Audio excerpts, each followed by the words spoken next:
नमस्कार दोस्तों, स्वागत है आप सभी का इस लेक्चर में, जिसमें हम आपको समान ज्ञान के अंतर्गत यानी कि जो जीके का क्लास आपका होता है, उसके अंतर्गत आज का हमारा टॉपिक है कि भारत में यूरोप से आने वाली कंपनियों का आगमन किस तरीके से हुआ है।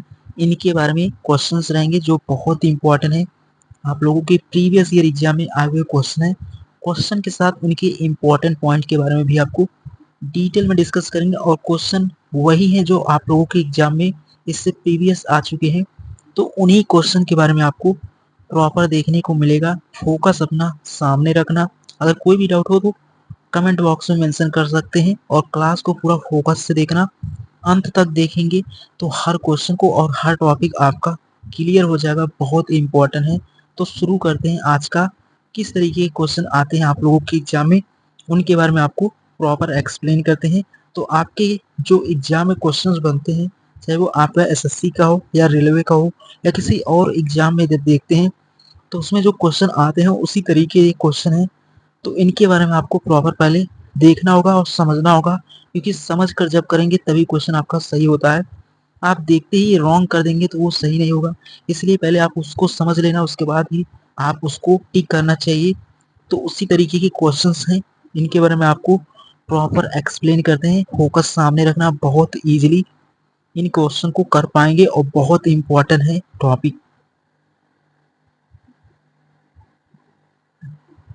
तो इस तरीके से आपका पहला क्वेश्चन बहुत इंपॉर्टेंट है, तो इसको आपको समझना होगा। तो इसमें मेंशन है कि पूछ रहा है आपसे कि समुद्री मार्ग से सर्वप्रथम भारत से व्यापार संबंध स्थापित करने वाले जो यूरोपीय थे वो कौन थे, यानी कि यूरोप से आने वाले समुद्र मार्ग से भारत से व्यापार करने वाला पहला कौन था। तो यहाँ पर मेंशन है, 4 ऑप्शन है। पहला पुर्तगाली है, दूसरा आपका डच है, तीसरा अंग्रेज है और फोर्थ आपके डेनिश है। तो यानी कि समुद्र मार्ग से सर्वप्रथम भारत से संबंध करने वाले यानी कि व्यापार को कौन थे। तो आपके जो पुर्तगाली हैं वो भारत से सर्वप्रथम समुद्र मार्ग से व्यापार स्थापित करते हैं। तो ये आपको क्लियर होना चाहिए। तो ये आपका यानी कि ऑप्शन नंबर फर्स्ट, यानी कि पुर्तगाली जो थे वही भारत में सबसे पहले समुद्री मार्ग से भारत की यानी कि भारत का समुद्री मार्ग की खोज करने वाले कौन थे, तो पुर्तगाली थे। तो ये आपको क्लियर हो गया होगा। तो यहाँ पर आपको ये क्वेश्चन देखने को मिला होगा, बट इसकी जो और इम्पोर्टेंट पॉइंट है अब उनके बारे में आपको डिटेल में एक्सप्लेन करते हैं। तो उम्मीद करता हूँ आप इतना समझ गए होंगे कि समुद्र मार्ग से भारत से सर्वप्रथम व्यापार संबंध स्थापित करने वाले जो यूरोपीय कंपनी थी वो पुर्तगाली थे।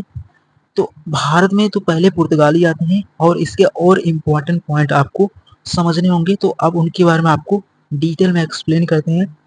तो उम्मीद करता हूँ आप इस क्वेश्चन को बहुत इजीली समझ गए होंगे, बहुत इम्पोर्टेंट था।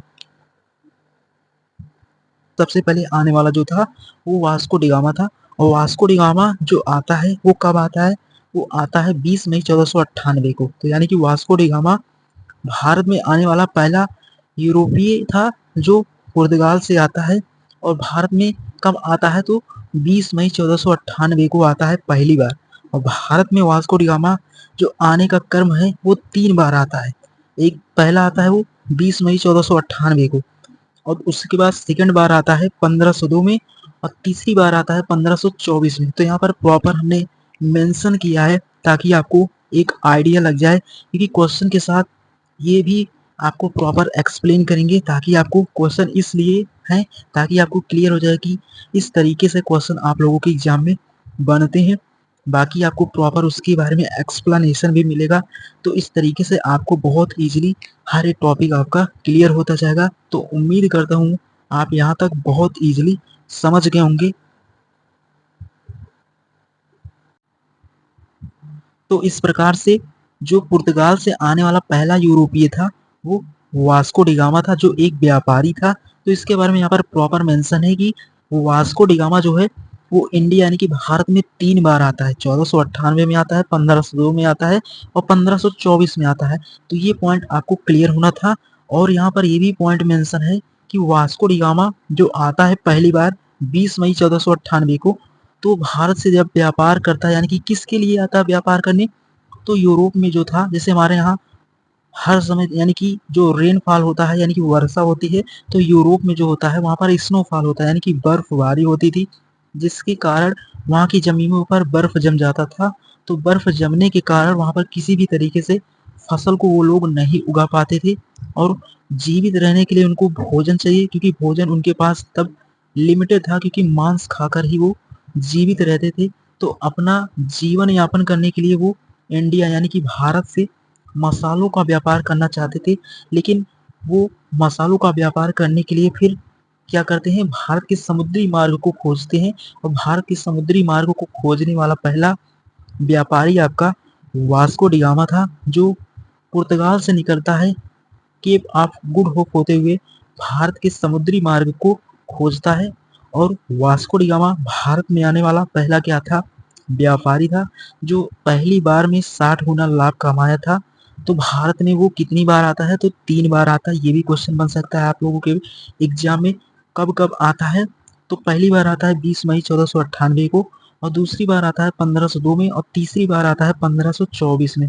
तो इस तरीके से जो वास्को डी गामा है उसके इंडिया में आने का ये एक क्रम है, ये आपको क्लियर हो गया होगा। तो इस तरीके से हमने आपको, ये आपका सेकंड क्वेश्चन है, बहुत इंपॉर्टेंट है, कि जो पुर्तगाली थे उन्होंने भारत में अपना किस स्थान पर प्रथम कारखाना, यानी कि जब समय के साथ पुर्तगाली इंडिया में आने लगे, यानी कि भारत के समुद्र मार्ग की खोज तो पुर्तगाल का एक जो व्यापारी था जिसका नाम था वास्को डी गामा, जब उसने कर दिया तो पुर्तगाल से अलग अलग पुर्तगाली भारत में व्यापार करने के लिए फिर इंडिया में आने लगे। तो जब उनके यहाँ से लोग आने लगे तो उन्होंने अपना एक कारखाना भी भारत में स्थापित किया। तो उनका जो कारखाना है वो कहाँ पर स्थापित हुआ, तो इस तरीके से 4 ऑप्शन है, बट जैसे पहला आपका है कोचीन, सेकंड है आपका तमिलनाडु, और थर्ड है आपका हिमाचल प्रदेश, और फोर्थ है आपका पुर्तगाल। तो यानी कि जो पुर्तगालियों का भारत में प्रथम कारखाना हुआ वो कोचीन में 1503 में उन्होंने अपना पहला कारखाना या फैक्ट्री इंडिया में स्थापित किया। ये आपको क्लियर होना चाहिए था, बहुत इंपॉर्टेंट है। तो ये क्वेश्चन आप बहुत इजीली समझ गए होंगे, बहुत इंपॉर्टेंट है। इसी तरीके से आप लोगों के एग्जाम में भी क्वेश्चंस बनेंगे तो इनको आप बहुत इजीली कर पाएंगे। बस फोकस अपना सामने रखना, बहुत इजीली इन क्वेश्चन को आप कर पाएंगे। जब एग्जाम में बनेंगे या कोई और भी क्वेश्चन बनेगा तो आपको जब प्रॉपर समझ रहेगा और आपका फोकस सामने रहेगा तो बहुत लंबे समय तक आप इन क्वेश्चन को लर्न कर पाएंगे, ताकि एग्जाम में जब क्वेश्चन आएगा तो आप पेशेंस से इनको बहुत इजीली समझ कर सकेंगे। एंड बढ़ते हैं, अगला क्वेश्चन क्या है उसके बारे में।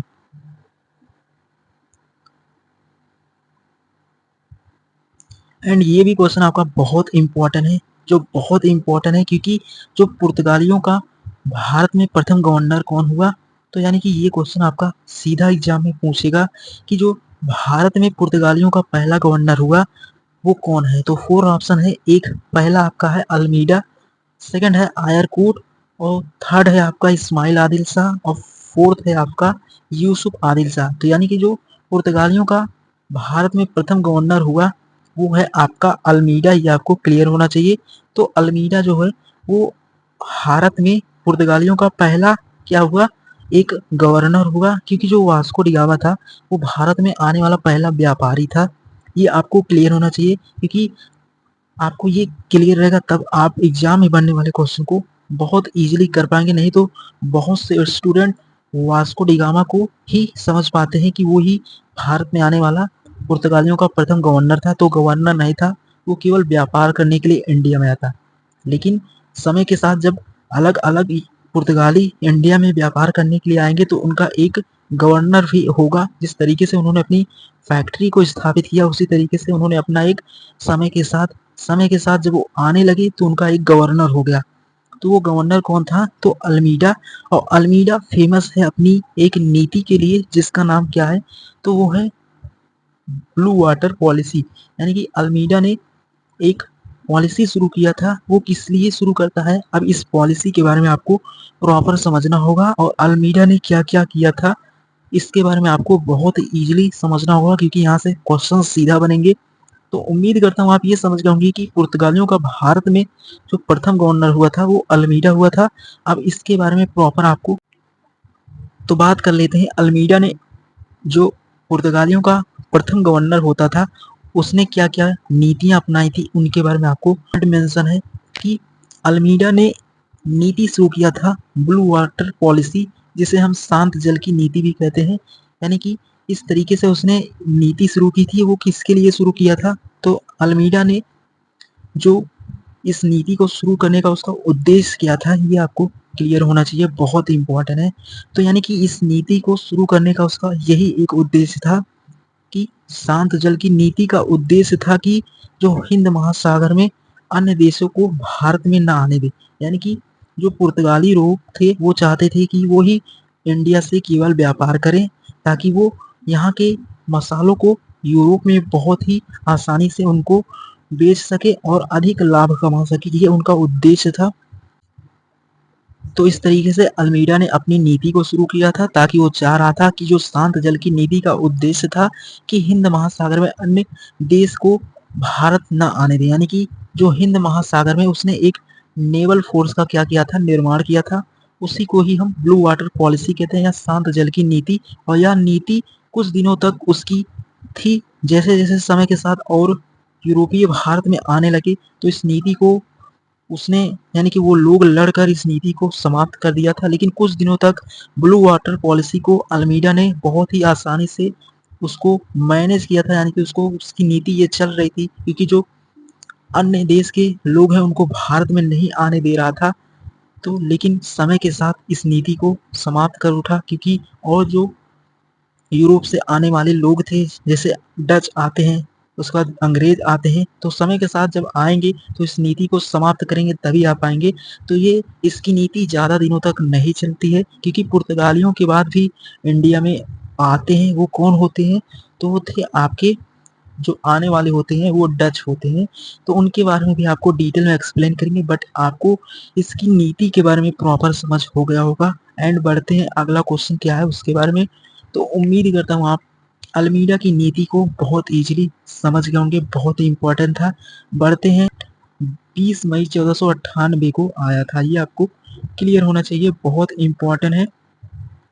और इसके इम्पोर्टेंट पॉइंट के बारे में आपको डिटेल में एक्सप्लेन करते हैं कि जो वास्को डी गामा है वो कालीकट 20 वर्ष 1498 को कालीकट आता है। लेकिन जो कालीकट आता है तो वहाँ कोई ना कोई उस समय वहाँ का शासक होगा, उसके बारे में आपको प्रॉपर समझना होगा कि जो कालीकट का उस समय स्थानीय शासक कौन था। ये आपको प्रॉपर समझना होगा, क्योंकि ये भी एग्जाम में मेंशन कर सकता है। तो उनके बारे में आपको डिटेल में एक्सप्लेन करते हैं। तो उम्मीद करता हूँ आप ये समझ गए होंगे कि वास्को डी गामा कालीकट किस वर्ष आया था। तो 20 मई 1498 को इंडिया में वास्को डी गामा आता है। तो बात कर लेते हैं कि इंडिया में आने वाले यूरोपीय कंपनियों का आगमन किस तरीके से, इनका कर्म क्या है, ये यहाँ पर मेंशन है। तो इंडिया में सबसे पहले पुर्तगाली में आता है, यानी कि पुर्तगाली आते हैं, उसके बाद आएंगे डच आएंगे, एंड उसके बाद अंग्रेज आते हैं, उसके बाद डेनिश आते हैं, उसके बाद फ्रेंच आते हैं। तो यहाँ पर हमारा क्वेश्चन था कि जो कालीकट का स्थानीय शासक कौन है। तो कालीकट का जो स्थानीय शासक है वो जमोरिन है। ये आपको क्लियर होना चाहिए, क्योंकि कालीकट में ही आता है वास्को डी गामा 20 मई 1498 का। तो जो कालीकट में वो आता है तो वहाँ पर कोई ना कोई उसका शासक होगा। तो वहाँ का जो शासक था वो जमोरिन था। और यहाँ पे ये भी पॉइंट मेंशन है कि जमोरिन किस राजा के अंतर्गत था। तो जमोरिन जो था वो विजयनगर साम्राज्य के राजा इमादी नरसिम्हा के अंतर्गत क्या था, सेवारत था। ये पॉइंट भी आपको क्लियर हो गया होगा। तो इस तरीके से आने वाला जो वास्को डी गामा पुर्तगाली था, उनसे संबंधित यहाँ पर जितने भी क्वेश्चन संभव थे वो आप बहुत इजीली समझ गए होंगे। एंड बढ़ते हैं अगला क्वेश्चन क्या है उसके बारे में। दूसरा है अल्मीडा, तीसरा है आयरकूट, फोर्थ है अल्बुकर्क। तो यानी कि भारत में पुर्तगाली शक्तियों का वास्तविक संस्थापक अल्बुकर्क को माना जाता है। ये आपको क्लियर होना चाहिए, क्योंकि अल्बुकर्क क्या है, पुर्तगाली शक्तियों का वास्तविक संस्थापक। ये आपको क्लियर होना चाहिए, बहुत इंपॉर्टेंट थे। तो इस तरीके से जो भारत में आने वाले यूरोपीय कंपनियों का आगमन होता है, उनमें सबसे पहले समुद्र मार्ग से भारत से व्यापार इस संबंध स्थापित करने वाला पहला कौन था? तो वो पुर्तगाली थे। और पुर्तगाली में कौन था? तो वास्को डी गामा जो है वो भारत में आने वाला प्रथम व्यापारी था। ये आपको क्लियर हो गया होगा। तो इस तरीके से ये सभी क्वेश्चंस बहुत इंपॉर्टेंट है आप सभी के एग्जाम के पॉइंट ऑफ व्यू से। तो इनका रिवीजन करना। तो क्लास आपको कैसा लगा ये भी कमेंट करके जरूर बताना। तो उम्मीद करता हूँ आप इन सभी क्वेश्चन को बहुत इजीली समझ गए होंगे। हमने क्वेश्चन के साथ उनके इम्पोर्टेंट पॉइंट को भी बहुत इजीली आपको एक्सप्लेन किया है। तो मिलेंगे एक नए सेशन में और